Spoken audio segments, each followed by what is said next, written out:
예배하시는 여러분 모두에게 우리 주님의 은혜가 함께 하시길 빕니다. 그러면 사도신경으로 신앙을 고백하며 아침 예배를 드리겠습니다. 나는 전능하신 아버지 하나님 천지의 창조주를 믿습니다. 나는 그의 유일하신 아들 우리 주 예수 그리스도를 믿습니다.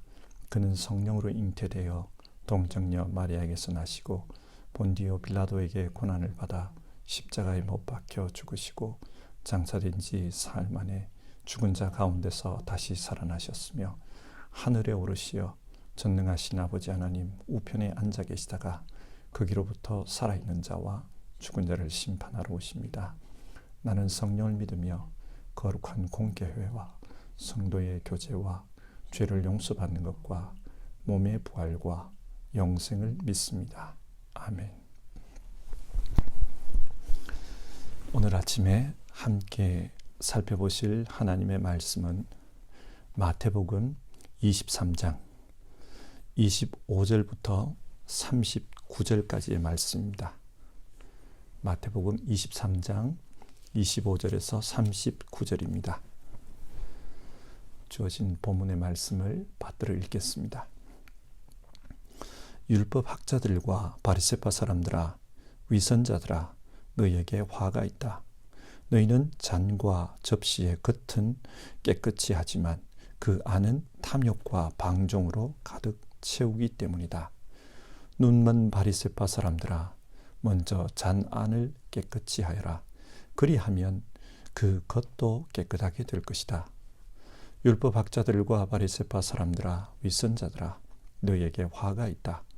너희는 회칠한 무덤과 같기 때문이다. 그것은 겉으로는 아름답게 보이지만 그 안에는 죽은 사람의 뼈와 온갖 더러운 것이 가득하다. 이와 같이 너희도 겉으로는 사람에게 의롭게 보이지만 속에는 위선과 불법이 가득하다. 율법학자들과 바리새파 사람들아, 위선자들아, 너희에게 화가 있다. 너희는 예언자들의 무덤을 만들고 의인들의 기념비를 꾸민다. 그러면서 우리가 조상의 시대에 살았더라면 예언자들을 피 흘리게 하는 일에 가담하지 않았을 것이다 하고 말하기 때문이다.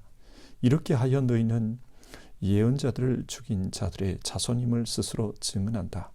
그러므로 너희는 너희 조상의 분량을 마저 채워라. 뱀들아, 독사의 새끼들아, 너희가 어떻게 지옥의 심판을 피하겠느냐. 그러므로 내가 예언자들과 지혜 있는 자들과 율법학자들을 너희에게 보낸다. 너희는 그 가운데서 더러는 죽이고 더러는 십자가에 못 박고 더러는 회당에서 채찍질하고 이 동네 저 동네로 뒤쫓으며 박해할 것이다. 그리하여 의인 아벨의 피로부터 너희가 성소와 제단 사이에서 살해한 바랴가의 아들 사가랴의 피에 이르기까지 땅에 죄 없이 흘린 모든 피가 너희에게 돌아갈 것이다. 내가 진정으로 너희에게 말한다. 이 일의 책임은 다 이 세대에게 돌아갈 것이다. 예루살렘아, 예루살렘아, 네게 보낸 예언자들을 죽이고 돌로 치는구나. 암탉이 병아리를 날개 아래 품듯이 내가 몇 번이나 네 자녀들을 모아 품으려 하였더냐. 그러나 너희는 원하지 않았다. 보아라, 너희 집은 버림을 받아서 황폐하게 될 것이다. 내가 너희에게 말한다. 너희가 주님의 이름으로 오시는 분은 복되시다 하고 말할 그때까지 너희는 나를 다시는 보지 못할 것이다. 아멘.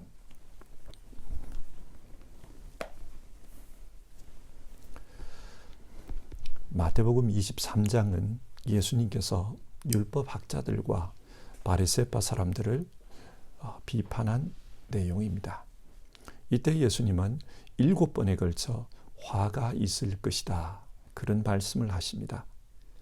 여기서 화가 있을 것이다, 이 말은 감탄사에 해당되는 말입니다. 굉장히 슬프다, 그런 의미입니다. 그러니까 예수님은 지금 굉장히 슬프고 안타까운 것입니다. 예수님 당시에 일반인들은 율법학자들과 바리새파 사람들을 존경했습니다. 이들은 누구보다 열심히 신앙한 사람들이며 누구보다 민족을 사랑하는 하나님의 백성이다. 그렇게 생각했습니다. 그래서 일반 사람들은 이들이 하나님 나라 백성의 표본이라고 생각했습니다. 그런데 예수님이 보시기에 그들은 잘못된 신앙의 길을 가고 있었습니다. 그래서 안타까워하시는 겁니다. 우리는 오늘 이 말씀을 읽으며 우리는 어떻게 신앙하고 있는가, 그것을 돌아봤으면 좋겠습니다. 왜냐하면 우리 역시 이 시대의 하나님 백성이라고 생각하기 때문입니다.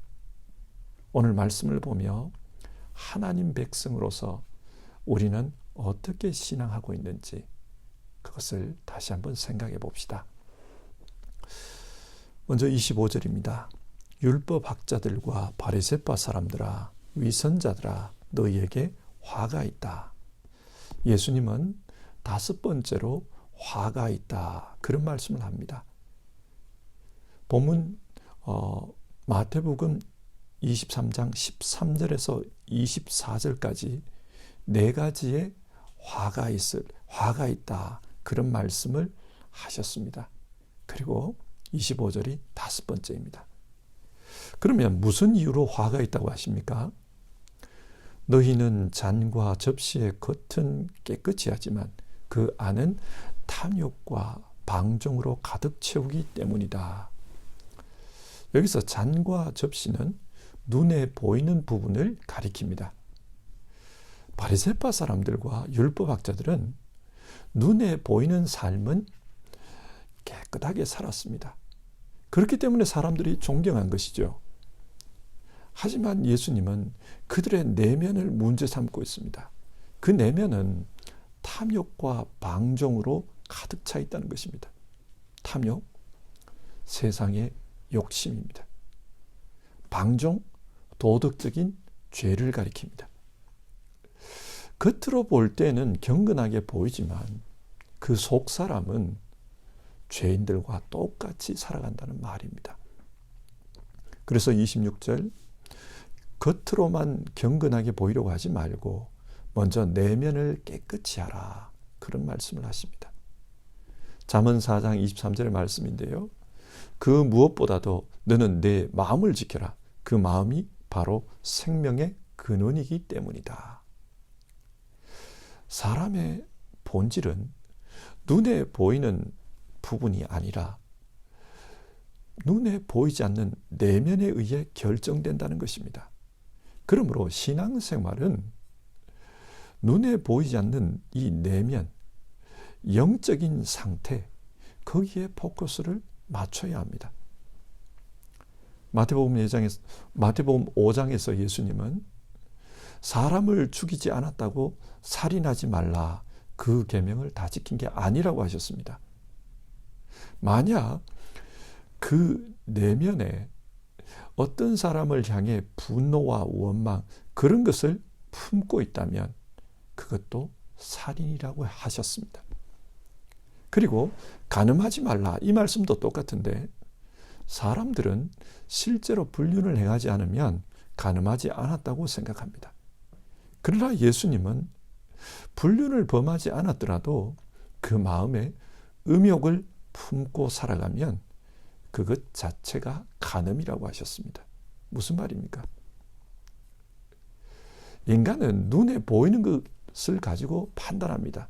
그래서 법적인 책임을 따질 때도 실제로 사람을 죽였느냐, 죽이지 않았느냐, 실제로 불륜을 했느냐, 행하지 않았느냐, 그걸 가지고 판단합니다. 그러나 신앙은 다르다는 거예요. 신앙은 내면의 상태가 중요하다, 그런 말입니다. 실제 사람을 죽이지 않았더라도 자기의 내면에 미움과 분노를 가지고 살아가면 그것은 죄가 됩니다. 인간의 죄는 내면에 분노와 미움이라는 형태로 숨어 있습니다. 예수님은 나쁜 나무가 좋은 열매를 맺을 수 없다고 하셨습니다. 인간의 내면이 오염되어 있으면 그 인간은 겉으로는 죄 짓지 않는 것 같아도 그 영혼은 이미 죄에 찌든 것입니다. 죄에 찌든 이런 인간이 어떻게 구원을 얻을 수 있는가? 겉으로 드러나는 이런 몇 가지 행동을 고친다고 해서 구원을 얻을 수 있습니까? 그렇지 않습니다. 우리에게는 우리를 위한 구원자가 필요합니다. 그리고 27절인데요. 예수님은 6번째로 화가 있다. 그런 말씀을 합니다. 왜 화가 있다고 합니까? 너희는 회칠한 무덤과 같기 때문이다. 겉으로는 아름답게 보이지만 그 안에는 죽은 사람의 뼈와 온갖 더러운 것이 가득하다. 회칠한 무덤. 이것은 바리새파 사람들의 위선적인 삶을 비유하는 말입니다. 그들은 위선자라는 것입니다. 유대인들은 시체가 있는 무덤과 접촉하게 되면 그 몸이 부정하게 된다고 믿었습니다. 심지어 그 무덤의 그림자가 몸에 닿아도 부정해진다고 생각했습니다. 이렇게 몸이 부정해지면 하나님 앞에 나아갈 수가 없습니다. 예를 들어 이런 경우를 한번 생각해 봅시다. 디아스포라에 살던 유대인들이 유월절을 지키기 위해서 예루살렘으로 찾아옵니다. 먼 길을 달려온 것입니다. 그런데 예루살렘으로 들어가기 위해서는 예루살렘 동쪽에 있는 그 감람산을 지나가야 합니다. 그리고 이 예루살렘 동쪽에는 유대인들의 무덤이 많았어요. 그렇게 무덤을 지나가다가 만약에 이 무덤과 데이게 되면 몸이 부정해집니다. 유대인들의 무덤은 동굴을 판 그런 형태의 무덤이 많았습니다. 그렇기 때문에 잘 구별이 안 되었다고 합니다. 그래서 몸이 부정해지면 유월절 예배에 참석하지를 못합니다. 생각해 보십시오. 디아스포라에서 몇 년을 배루어서 그래서 이 예루살렘에 온 겁니다. 그런데 이런 무덤에 접촉되는 일로 말미암아 절기를 지키지 못하면 얼마나 안타까운 일입니까? 그래서 유대인들은 유월절을 앞두고 무덤에 회칠을 했다고 합니다. 하얀 회를 바르면서 여기는 무덤이 있습니다. 그러니까 조심하십시오. 이것을 지나가서는 안 됩니다. 그런 표시를 했다는 거예요. 이렇게 하얀 회로 발라놓으면 겉에서 볼 때는 굉장히 깨끗하고 아름답게 보입니다. 그러나 실제 그 안에는 시체가 썩어갑니다. 더러운 모습들이 벌어지고 있습니다. 그처럼 바리새인들의 삶이 그렇다는 거예요. 겉으로 볼 때는 기도도 열심히 하고 예배도 열심히 드리고 성경도 열심히 연구하고 경건하게 보입니다. 하지만 그 사람들의 속 내면을 들여다보면은 똑같이 부패했다는 겁니다. 자신의 내면, 인간의 근본, 그곳에서 참된 속죄가 이루어지지 않으면 겉모양이 아무리 경건해 보여도 여전히 죄인입니다. 예수님은 지금 그 문제를 거론하고 있습니다. 참된 신앙은 그 내면에 속죄의 사건이 일어나야 한다. 그것을 말씀합니다. 도덕적으로 노력해서 눈에 보이는 나쁜 습관 몇 개를 고친다고 해서 구원이 이루어지는 것은 아닙니다. 어떤 글을 읽다 보니까 이런 이야기가 나옵니다. 이분은 참 착한 분이었습니다. 한 번도 사람 앞에서 큰 죄를, 실수를 한 적이 없습니다. 그런데 이분은 양심이 고운 분이에요. 그래서 자기의 죄성을 잘 압니다. 실제로 사람과 간음한 적은 없지만 자기 마음에 음욕을 품고 살았다는 겁니다. 자기도 알아요. 음욕을 품고 사는 것은 가는 것 같다. 자기도 알아요. 자기는 그런 상스러운 사람이 되고 싶지 않았습니다. 그런데 자기도 모르게 음욕이 자꾸 끌어오른다는 거예요. 그래서 괴로워합니다. 여러분, 이게 무엇을 의미합니까? 인간은 선한 의지를 가지려고 한다고 해서 죄를 안 짓는 게 아닙니다. 인간에게는 자기도 어쩔 수 없는 그런 죄성이 있습니다. 이런 죄성이 해결되지 않고서는 거룩한 하나님 앞에 설 수가 없습니다. 그래서 신앙은 이런 인간의 본질적인 죄성의 문제에 대해서 생각하게 하고 또 그것에 대해서 말씀하고 있습니다. 아마 자기도 모르게 음욕으로 끌어오르는 이런 상태의 삶을 살지라도 실제 간음을 하지 않았다면 세상에서는 괜찮다고 할 것입니다. 실제 행동으로 죄를 짓지 않았다면 세상 사람들은 괜찮다고 그럴 거예요. 아니, 어쩌면은 인간은 원래 그렇게 생겨먹었다. 그것은 인간의 본능이다. 그렇게 말할 것입니다. 따라서 자신이 선한 의지를 가지고 그 본능을 통제하면서 죄를 짓지 않으면 그것만으로도 훌륭하다고 말할 것입니다. 그러나 성경은 어떻게 말씀합니까? 인간은 전적으로 타락한 존재라는 겁니다. 전적으로 타락했기 때문에 선한 의지를 품고 살아도 타락의 본성이 드러난다는 겁니다. 그래서 인간에게는 구원자가 필요합니다. 따라서 우리가 하나님을 믿는다는 것은 어떻게 하면 죄를 짓지 않고 어떻게 하면 자신을 컨트롤할 수 있는가, 이런 문제가 아닙니다. 이런 차원의 문제가 아니고 어떻게 누가 우리를 구원해 줄 것인가, 그 차원의 문제입니다. 예수님을 믿는다는 것은 어쩔 수 없는 나의 죄성, 내가 어쩔 수 없는 나의 연약함, 그것을 예수님의 십자가 앞에서 내놓고 그 십자가로 이 문제를 이해하는 것입니다. 그리고 그 십자가의 보혈이 나를 정결케 해주셨다. 그리고 그 증거로 성령께서 찾아오셔서 나와 함께 하신다. 이제는 성령의 역사로 살아간다. 이겁니다.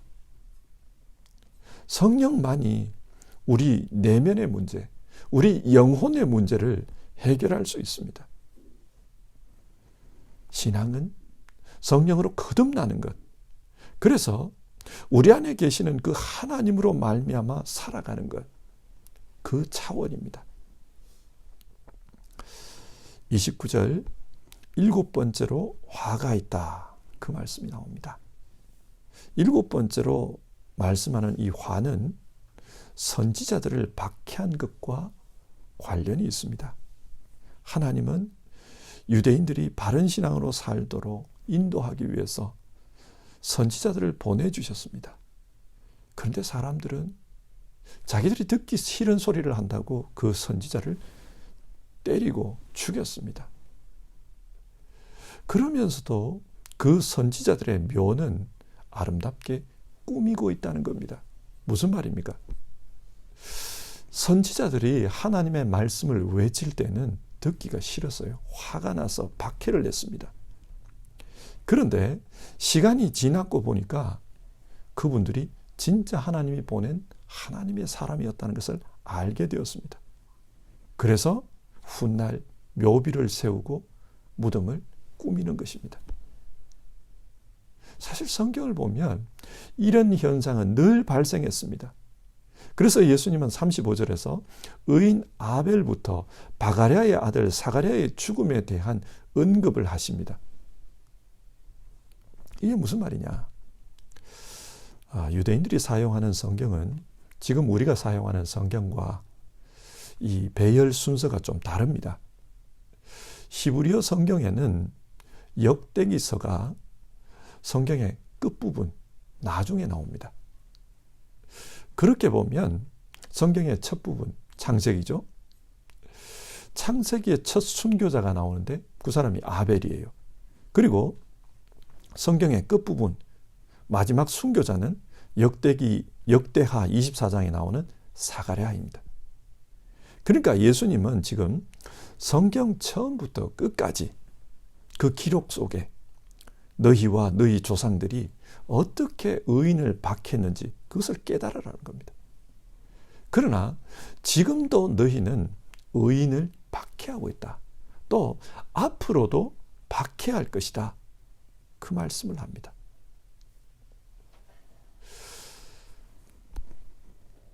그러나 시간이 지나고 나중에 되면 이들이 하나님이 보낸 사람이라는 것을 알게 될 것이다. 그 말씀을 합니다. 그처럼 사람들은 예수님도 박해하고 있습니다. 예수님이 어떤 분인지를 모르기 때문에 예수님을 박해합니다. 곧 십자가에 못 박아 죽이려고 그런 모의들을 하고 있습니다. 지금 이들에게 필요한 것은 회개입니다. 그리고 주님을 믿는 것입니다. 하지만 이들은 그렇게 하지 않았습니다. 그래서 화를 당할 것이다. 주님은 그런 말씀을 합니다. 화를 당할 것이다. 어떤 화를 당합니까? 37절 이하를 보면 예루살렘이 황폐하게 될 것이다. 즉 망하게 될 것이라고 말씀합니다.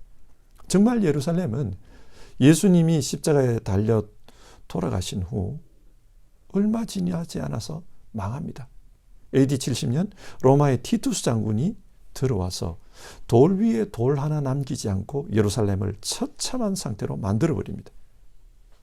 그리고 또 시간이 지납니다. 하드리안 황제 때 모든 유대인들을 예루살렘 밖으로 쫓아내라. 그런 추방령이 내려집니다. 그리고 그때부터 2000년간 유대인들은 세상을 떠돌며 방황하는 민족으로 살게 됩니다. 그러나 39절, 나중에 주님이 다시 오실 때 그때야 그들은 자신들이 십자가에서 죽인 그분이 하나님의 메시아였다는 것을 알게 될 것이라고 합니다. 하지만 그때가 될 때까지는, 때가 찰 때까지는 유대인들이 예수님을 보지 못합니다. 자, 오늘 말씀을 한번 정리해 봅시다.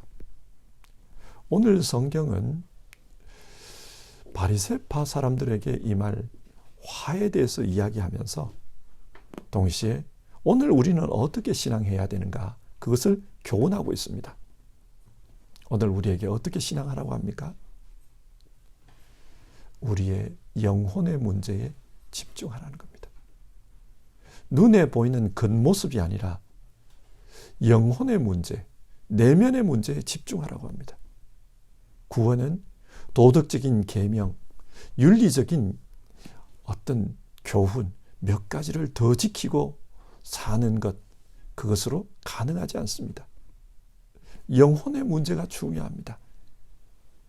눈에 보이는 육신의 행동을 고치는 것도 중요하지만 우리 영혼의 문제를 해결하는 것이 더 중요합니다. 그런데 인간은 자기 영혼의 문제를 자기 스스로 해결할 수가 없습니다. 비교해 봅시다. 고장난 자동차를 자동차 스스로가 고칠 수 있습니까? 없습니다.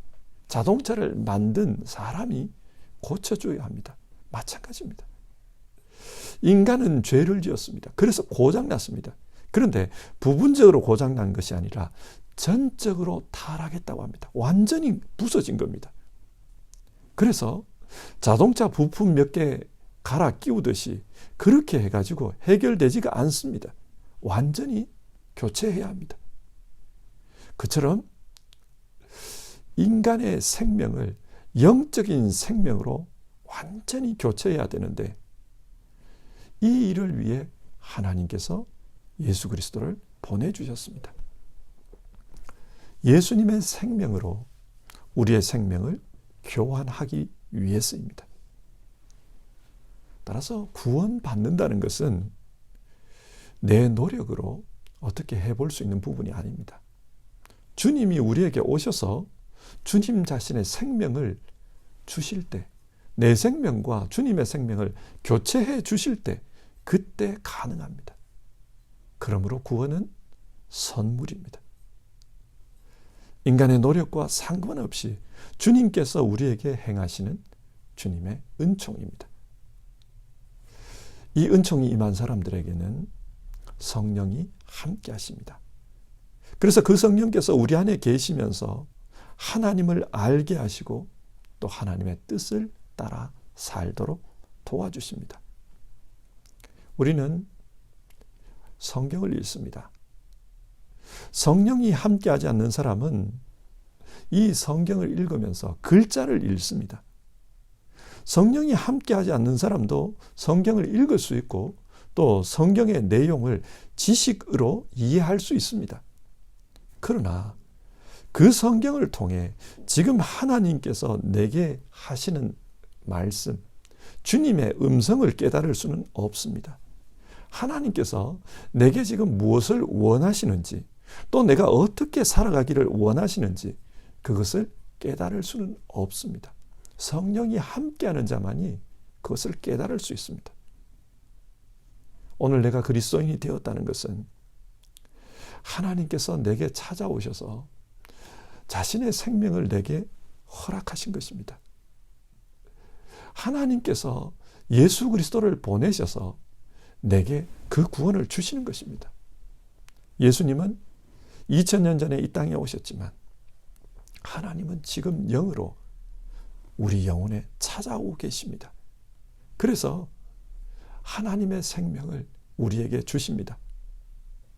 우리는 하나님께서 주시는 그 생명으로 살아야 된다는 것을 믿고 내게 찾아오셔서 자기 생명을 주시는 그 주님을 받아들여야 합니다. 회개하고 그 주님을 받아들이는 것이 중요합니다.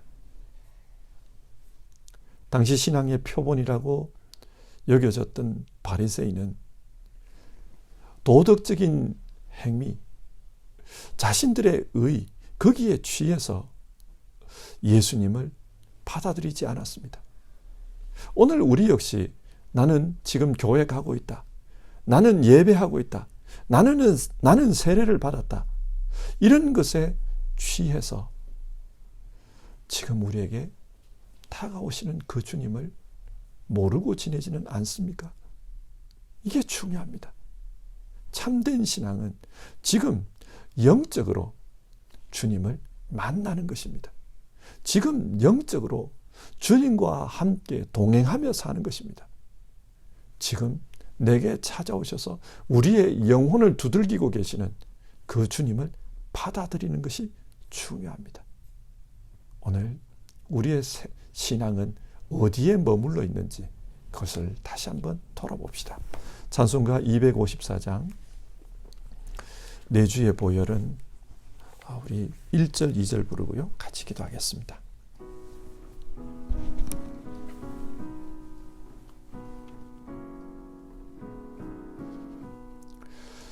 내 주의 보혈은 정하고 정하다 내 죄를 정케 하신 주 날 오라 하신다. 내가 주께로 지금 가오니 십자가의 보혈로 날 씻어 주소서. 약하고 추해도 주께로 나가며 힘 주시고 내 주함을 곧 씻어 주시네. 내가 주께로 지금 가오니 십자가의 보혈로 날 씻어 주소서. 아멘. 우리 이 시간 같이 기도하겠습니다. 오늘 성경에서 예수님은 바리새인들을 보면서 신앙의 껍데기, 거기에 만족하지 말고 신앙의 본질, 거기에 집중하라고 말씀해 주셨습니다. 우리의 겉사람이 도덕적으로 사는 것, 거기에 만족해서는 안 됩니다. 정말 신앙의 본질에 집중합시다.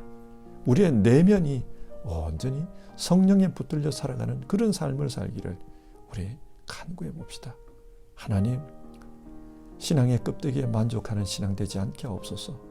하나님, 신앙의 본질에 있어서 내 영혼이 하나님의 손에 붙들려 살게 하옵소서.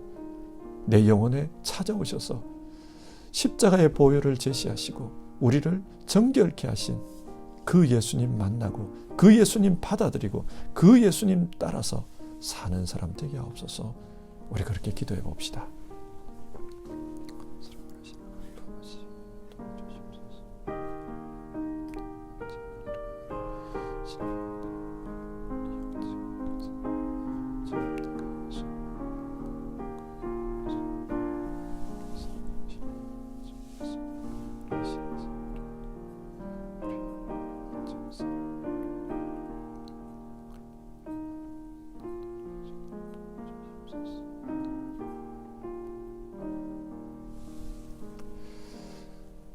하나님 아버지, 오늘 말씀을 통해 우리가 어떻게 신앙해야 하는가, 또 우리가 어떻게 살아야 하는가, 그 문제를 생각해 보았습니다. 주님께서는 우리에게 겉으로 드러나는 모습, 도덕적인 삶, 거기에 만족하지 말라고 하셨습니다. 물론 인간과 함께 살아가는 이 세상 속에서 도덕적으로 사는 것, 그리고 윤리적으로 선하게 사는 것이 중요하지만, 그러나 그것으로 신앙이 충분하다고 생각해서는 안 된다고 하셨습니다. 우리의 영혼의 문제가 중요하고 우리의 영혼이 하나님의 생명으로 온전하게 교체되는 것이 중요하다. 오늘 그렇게 말씀을 나누었습니다. 주님은 이 일을 위해서 우리에게 찾아오셨습니다. 그리고 오늘도 우리에게 찾아오고 계십니다. 하나님, 오늘도 우리가 하나님을 예배하는 가운데 영적으로 우리에게 찾아오시는 주님을 만날 수 있게 도와주시옵소서. 그리고 우리의 하루하루의 삶이 영적으로 우리와 함께 하시는 그 주님과 동행하는 삶이 되게 하옵소서. 예수님을 따라 사는 우리 되게 하옵소서. 우리가 죄인임을 발견할 때마다 예수 십자가의 사건이 오늘도 우리 안에서 이루어지게 하시고, 그리고 그 보혈 공로로 우리 모두 성결한 삶을 살 수 있도록 도와주시옵소서. 주님, 우리 안에 영적인 싸움이 있기를 원합니다. 주님, 우리가 정말 예수 닮은 사람으로 살기를 원합니다. 우리를 도와주시옵소서. 오늘도 하루의 삶을 살아있는 신앙, 영적인 신앙, 그렇기 때문에 이 세상에서 좀 더 빛과 소금으로서 살려고 하는 그런 신앙으로 살고자 하는 이들, 주님께서 축복해 주시고 주님께서 도와주시옵소서. 이 모든 말씀 예수님의 이름으로 기도드립니다. 아멘. 주기도문으로 오늘 아침 예배를 마치겠습니다. 하늘에 계신 우리 아버지, 아버지의 이름을 거룩하게 하시며 아버지의 나라가 오게 하시며 아버지의 뜻이 하늘에서와 같이 땅에서도 이루어지게 하소서. 오늘 우리에게 일용할 양식을 주시고 우리가 우리에게 잘못한 사람을 용서하여 준 것 같이 우리 죄를 용서하여 주시고 우리를 시험에 빠지지 않게 하시고 악에서 구하소서. 나라와 권능과 영광이 영원히 아버지의 것입니다. 아멘.